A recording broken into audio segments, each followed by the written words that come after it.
Loksandesh news चॅनलमध्ये आपलं स्वागत आहे। पाहूयात आजची विशेष बातमी। सांगली मिरज कुपवाड महानगरपालिकेने मालमत्ता कर वसुलीसाठी पुकारलेली मोहीम आता अधिक तीव्र झाली असून शैक्षणिक संस्थांवरही जप्तीचा बडगा उगारण्यास सुरुवात झाली आहे।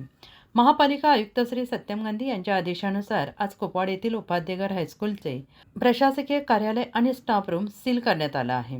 कुपवाड विभाग क्षेत्रीय कार्यालय क्रमांक 4च्या कार्यक्षेत्रातील उपाध्ये गर्ल्स हायस्कूलकडे रक्कम रुपये 4,73,098 एवढा मालमत्ता कर प्रलंबित होता। वारंवार सूचना देऊनही कराचा भरणा न केल्याने आज दिनांक 31 जानेवारी 2026 रोजी महापालिकेच्या वसुली पथकाने प्रत्यक्ष शाळेवर जाऊन ही कारवाई केली आहे। या कारवाई शाळेचे मुख्य कार्यालय आणि स्टाफ रूमला अधिकृत सील ठोकण्यात आले आहे।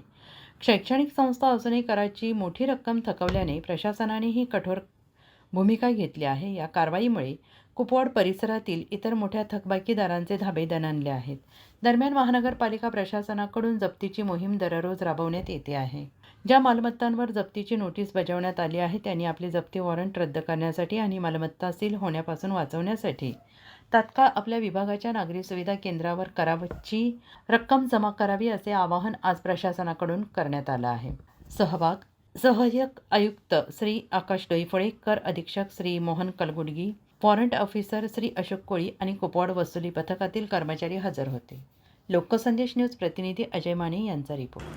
अशाच विशेष घडामोडींसाठी आमच्या YouTube चॅनलला सबस्क्राईब करा, Facebook पेजला लाईक करा आणि Instaला फॉलो करा।